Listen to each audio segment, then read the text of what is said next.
21 points off those turnovers. I know obviously film will probably show what went wrong there, but just your first assessment on what you think went wrong on not being able to connect. I think for us, we just got a bit rattled. They came out and pressured the ball. They were aggressive. They were assertive. They were the aggressors, and the game usually favors the aggressors.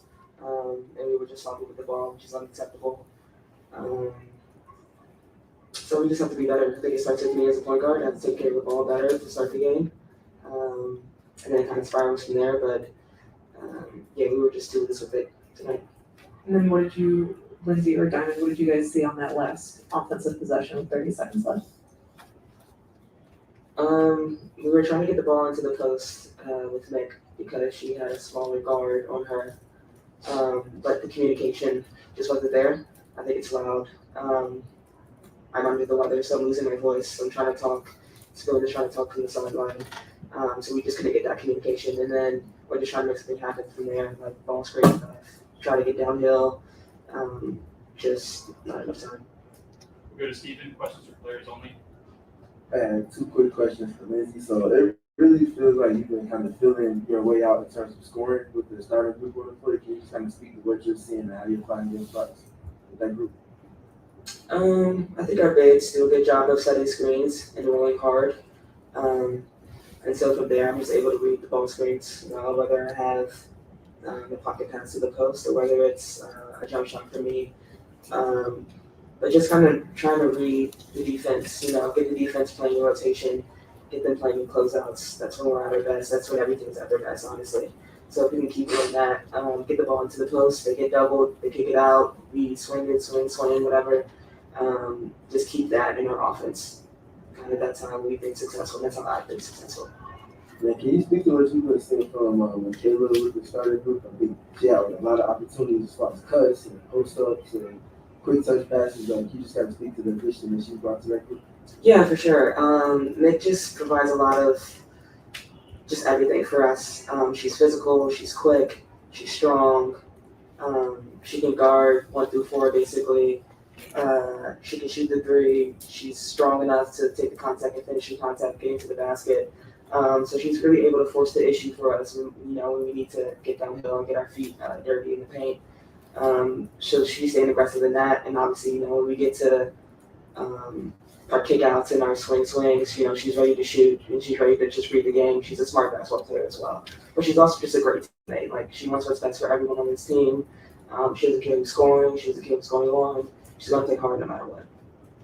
Go to Julia, front row on your right. For either of you guys, 4 of y'all's last 5 games have ended in the clutch. What do you feel this team needs to do to be able to execute and kind of grow in those moments?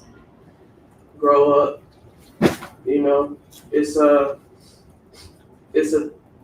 challenge that you will always face, especially as a young team, being faced with multiple opportunities to come down into the clutch moments of the game, and you either find ways to win those games and grow and mature as a team, or you don't, and you just continue to learn and get ready for the next opportunity. Growing pains suck, but it's part of the process. We have a really young group, and so all we can do is continue to go back to the drawing board with Coach, learn from it, watch film, continue to develop, continue to mature, and prepare ourselves for the next opportunity, because they'll continue to come and present themselves. And then Camilla tonight led the team in assists, and it seems like that high-low game with her kind of passing out of the elbow is really developing. Just kind of what do either of y'all see in terms of her vision and how utilizing her at that spot can kind of open up the rest of the offense? Yeah, Camila has great vision. It helps that she's 6'7" and can see over almost everyone, but at the same time, she's unselfish and she's willing to pass it back out, and she's willing to look for the cutters and look for the high-low with Angel or Izzy, whoever it might be in the game at the time. So she's constantly looking for it, and she's just trying to figure out, get a feel for the game, kind of read when she can take it one-on-one or when she can finish through, or when, there's a guard cutting or there's that side, weak side that's open. So she's done a great job with that. We'll go to Annie. Diamond, when you talk about the youthfulness of this team, going back to 2018, your rookie year, that was a year you guys failed to make the playoffs. When you think about that hurdle going from that team, and then next season you guys do, what's the poise required in this moment late in the season? You have a handle on the final playoff spot, but not by much. What poise is required right now? Yeah, I mean, to your point, like I've been there, it sucks, getting to the last few games of the season and knowing that you don't have a chance at all making playoffs. Playing those games is really hard, so for us, I think it's all about perspective. And a lot of that you don't get without experience. So we're learning a lot of hard lessons right now. I try to do my best as a leader to come in and try and instill that on the locker room and on the team. But again, some of that has to be learned through experience. My hope is that we can get a grasp on it now and continue to make a playoff push, because we really do have a special group, and I really do believe in what we're capable of if we do get to match up with some teams in the playoffs, and it could be really exciting. But we have to figure it out now. We'll go third row on your left, Andy. Hey, Diamond. Despite the loss, you guys as a team looked really good offensively during stretches. Overall, as a team, you shot above average of what you have in the season. 3-pointers were significantly above average, and you yourself shot your highest season efficiency. With how good the offense has looked at stretches, what can you attribute to just being on the same page there, and how do you kind of put that into the offense when it's maybe looking a little more lackluster? Yeah, I mean, I just, I found myself in a position throughout the year just trying to take advantage of the opportunities that are given. Sometimes it's on the defensive end where I have to be more assertive. And tonight it was on the offensive end a bit more with Kennedy out. So just trying to do what the team needs from me, honestly. I've been working on my game. I've been in the gym, and I'm still very confident in who I am as a player. So in the opportunity I get to go out there and show that, I'm just trying to make use of it. Any more for players? One more. Mike. This question's for Diamond. Obviously, during the championship season just a few years ago, the team wasn't in the greatest position either during the regular season. So how have you been able to vocalize the importance of, like, every game matters and just not giving up till the end? Yeah, I mean, again, perspective. I've been there. But sometimes you got to go through it to understand. And again, we're feeling that right now. We have a young group that really wants to win. But winning in this league is something you have to learn how to do, and something that you have to care about and sacrifice for each and every day. So just trying to get us to rally around those themes so that we can continue to make progress. It doesn't happen in one season. It takes time. We're right at the beginning of something that could be really special. And again, some really hard lessons are being learned early on, which is preferred. But I still believe in this group and our ability to get into the playoffs, and that's what we're striving for right now. Thank you, players.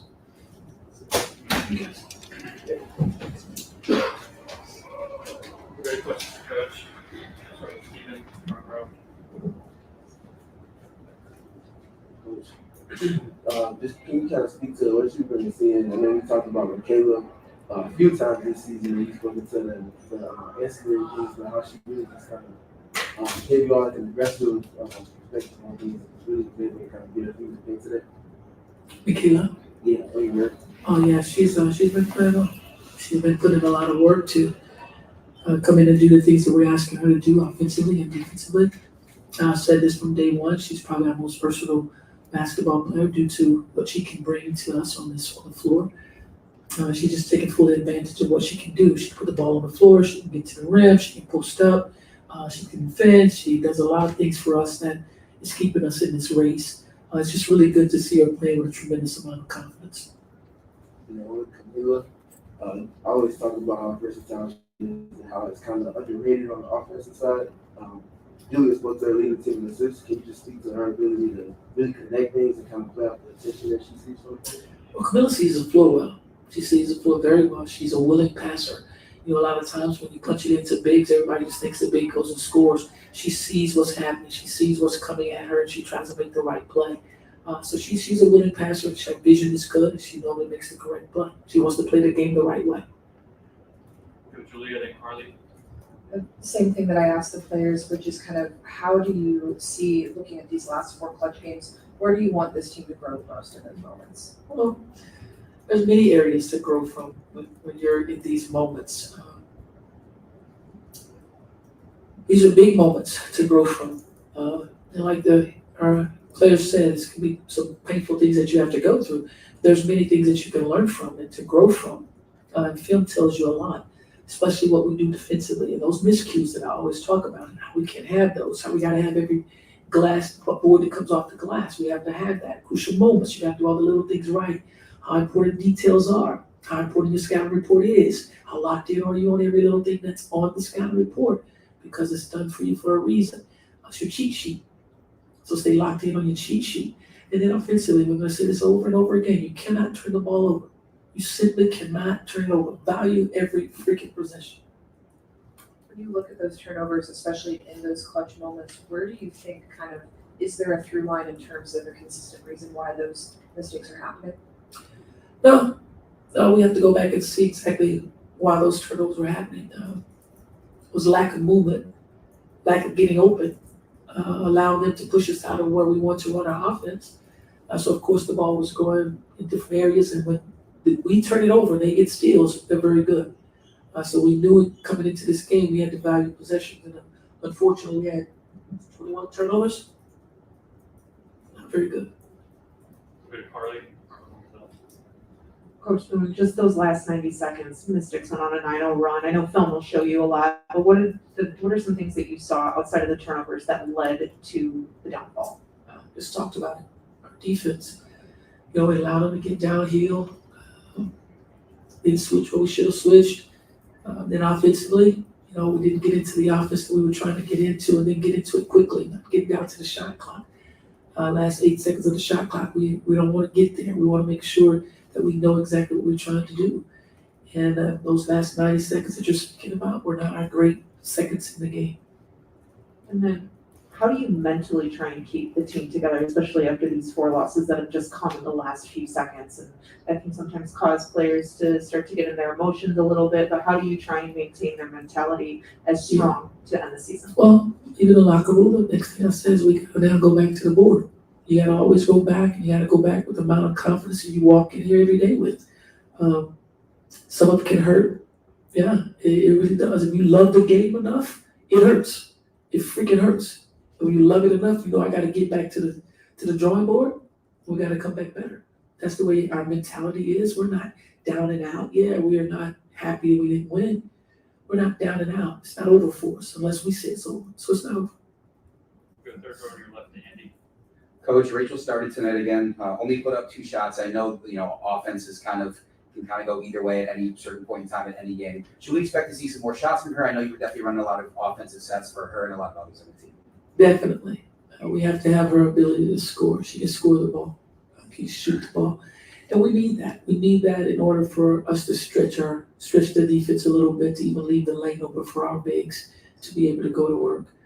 Yeah, we're looking to get her more shots, open looks, so she can really gain her confidence, because she never lacks it at all.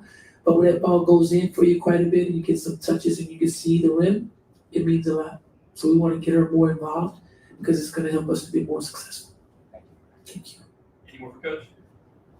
Second row on your left. There's been a lot of talk tonight about Camilla's assist, but she only took 4 shots, and I'm wondering, what is your feeling about her overall kind of like offensive profile tonight? She's playing well. Do I want her to shoot more? Absolutely.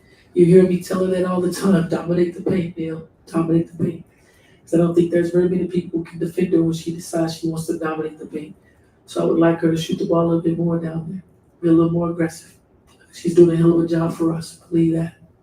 Go back to Julia, front row on your right. On Camilla, we spoke with her pregame, and she talked about how she felt like she was playing a little bit almost scared the first 3 weeks that she came back. from that shoulder injury. How do you work with her when you talk about wanting her to dominate the paint? How do you work with her on just kind of the mental side of a big getting in there and being able to physically dominate that space? Well, it's not so much that you have to work with her. You just show it to her. You show it to her because she knows how we need her to be successful for us down there in the paint. She gets it. But like I said earlier, she wants to play the game the right way. She doesn't want to feel like she's the one taking all the shots. But it's necessary for us to be successful down there. When she gets it, she goes to score. We want that to be. Do you guys have any idea if Kennedy will be ready to go Friday? I'm sure Kennedy will be fine. She'll be fine. All right, thank you, Coach. Appreciate you guys.